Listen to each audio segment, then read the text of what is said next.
Right, so this is the penthouse. But the cash flow from what you can potentially rent an apartment like this for on a monthly basis, you're basically making your payment and making more than what owners. Bro, you could super host this. Right. You could bring in 6 to 8 grand US a month. Right. That's what I'm saying. Like that's like I know what this can do. You know what I mean? So I'm looking at that, but then I'm also looking at it from a slow and steady perspective. So like right now, I'm about to go cars and apartments, right? So I'm getting a high-S, 16-seater. Oh. Now, you put the seats in there and you understand, like, doing an Airbnb, people always need transportation, 16-seater, running tours from Kingston to thing. Plus, we can't travel. When we go out of town, our vehicle, we need 2 vehicles because we only got a 5-seater. So now we have that, people in town, boom. That plus the 2 cars, the money from that, then I'm looking to go. So the thing is, that's not a problem because I need 3. 3 vans? I need 3. I need 1 for Kingston, 1 for OG, and 1 for Mobile. Because that's where people just keep them in the area, just keep them from the airport. Right, and it's right, dropping off people, taking them on tours, so you have those 3. So you have relations with the tour companies, right? No, I'm talking about my personal Airbnb. Remember that? Yeah, but I say your Airbnb business, you have relations with the tour companies, or you do your own tours? I do my own tours. That's what I'm looking at. I already have spots already picked out that I can say Kingston people, Mobile people, OG people, yo, jump in here, 16 people, this is what the cost is per person. Boom, move those people out. But then if I got a really large group, I can move 2 vans there and I can run a shuttle for events and stuff like that if I have a massive group, right? So the thought is, I'm gonna get her the Land Cruiser. Oh, that's personal. But we're getting the vans first. The vans are gonna pay. The vans are gonna pay for that shit. Yeah, facts. Yo, that shit is facts. Yeah, that's how that works, bro. The rental cars and the Land Cruiser and the 16 seaters are going to pay for. Yeah, facts. By the end of the year, you'll have made that money. Right. And so then you would have made the money back for the vans and the money for the Land Cruiser by the end of the year. Because you still have if you get it first quarter, you have 3 quarters to go ahead and spend that. And then the next thing is just how do you take these apartments and say 1 bedrooms are 1,000, 2 bedrooms 1,600, 3 bedrooms 2,500, maybe 3,000, all the way up to 5 bedrooms. How much am I willing to go for a 5 bedroom, depending on where it is at? Some of these luxury villas, 5,000 a month, whatever that number is. So I'm going from 1 to 5. Systematically stay within those numbers. Those are paying for themselves, generating cash flow to now get the next one, to the next one, to the next one. After a certain amount of properties, the cash flow saved from those buys properties. Are property. I figured that's what he was doing, he's trying to get up enough cash flow so then he could just go ahead and just outright start buying things, because then you don't have to borrow nothing, it's your money, you own it, and then and then the cash flow from that is ridiculous because you own it. Right, exactly. And then the next thing from there is those properties, right? Enough of those properties are either going to do one of 2 things. Enough cash flow to go buy a joint cash, or enough cash flow to build something out the ground, to then go to the bank and say, I got it out the ground. 25 units, and keep 5 of 25. Yeah, so you bend back and then you have so I pay for the units, make money on those. Make money on, and then you still have 5 for recurring. Pay 5 for myself. Revenue free. Stream, yeah. And so forever revenue stream, yeah. With no mortgage. Yeah, with no mortgage. And so that's where I'm, trying to to flip and systematically do that. You have a time frame on it, like 2 years, 3 years?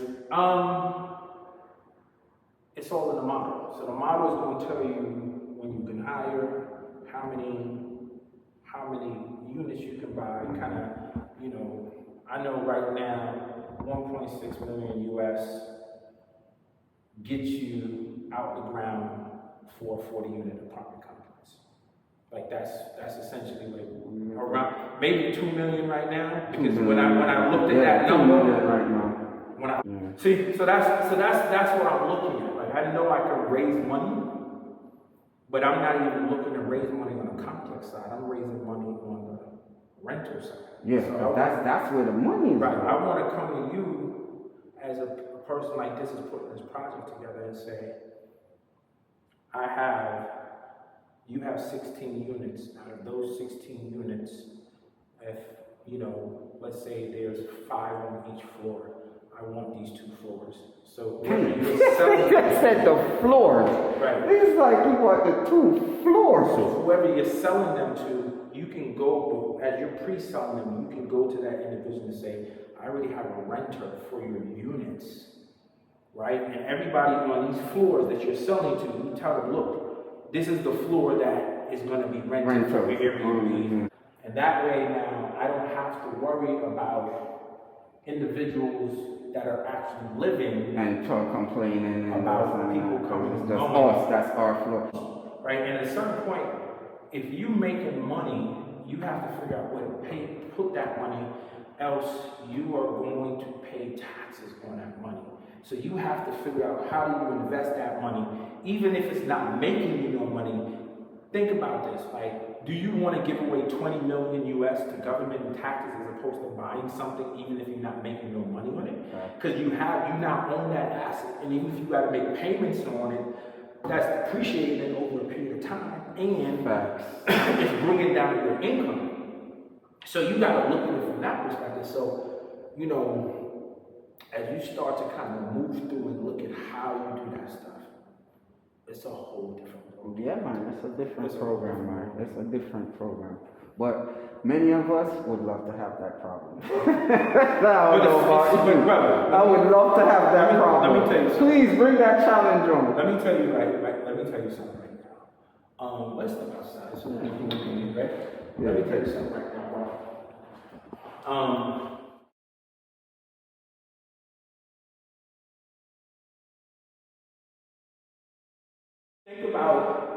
You got to think about where you're at.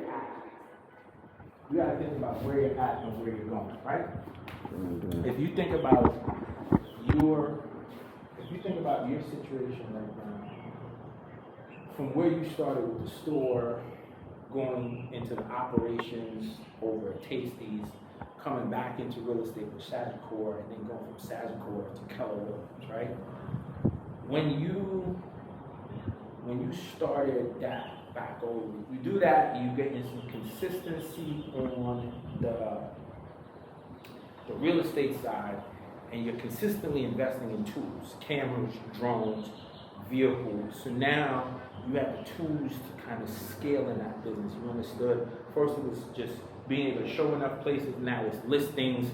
Now you're going from, the reason why you're getting listings is because you are able to create a different feel and look of what your property.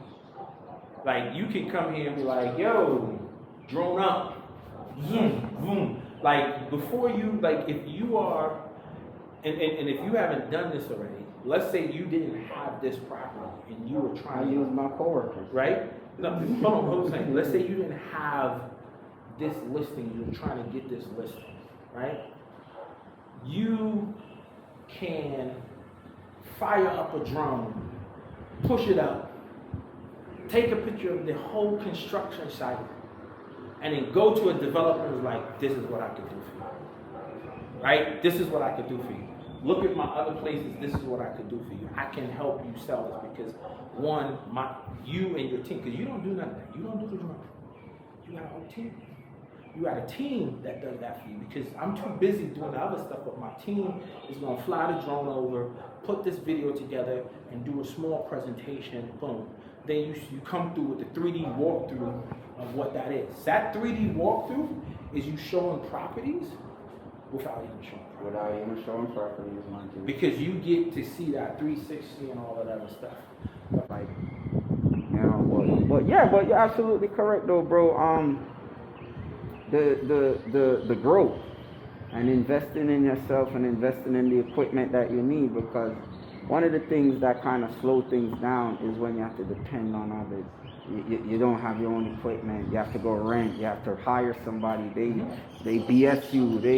You know, when you have your own, you can do it yourself. And like you said, if you're busy, send your team out there. Yo, I send a team tomorrow at 5. Make sure someone's there. And yeah, bro. Now what you gotta invest in is the team. I hired my nephew. No, and tell me, like invest in the team, but also when that investment is training, development, and processes and systems. Facts.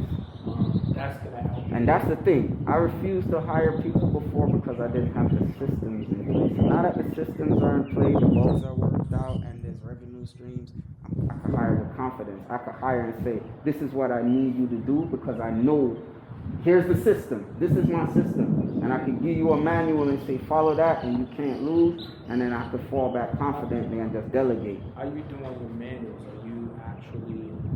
I took the last 2 years to write down all my processes for everything. So there's something in my OneNotes and on my notes. All I have to do is just go operations. Okay. Order of operation. So if, every time I discover something new, I jot it down. Order of operations. When this occurred, do this.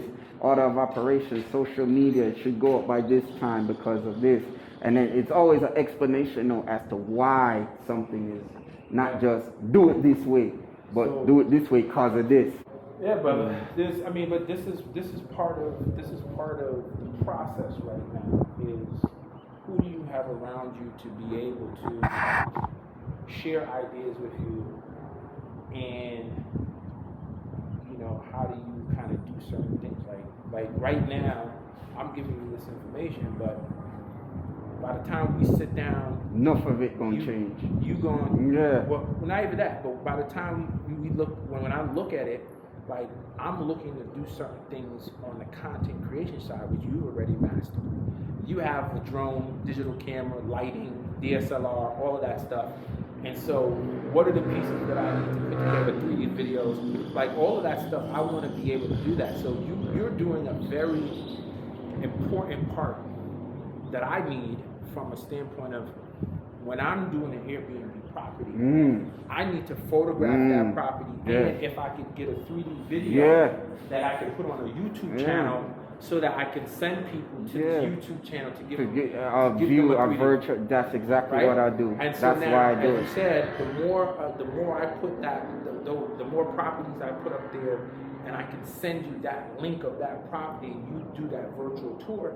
Every time someone comes and shares that video of that property, now that property is getting a certain amount of views, which can potentially monetize itself. Not even that, but you're advertising the property. Right. Because people are going to go up there. You can direct people there. People are going to send people there. And so then you're advertising it, and then you get your bookings, and then because you're going to have the link in there. So if they see it, they could go right online and book it. Right. And so now, that's one of the things that I want to tap into you and be like, okay, bro, how do you do that?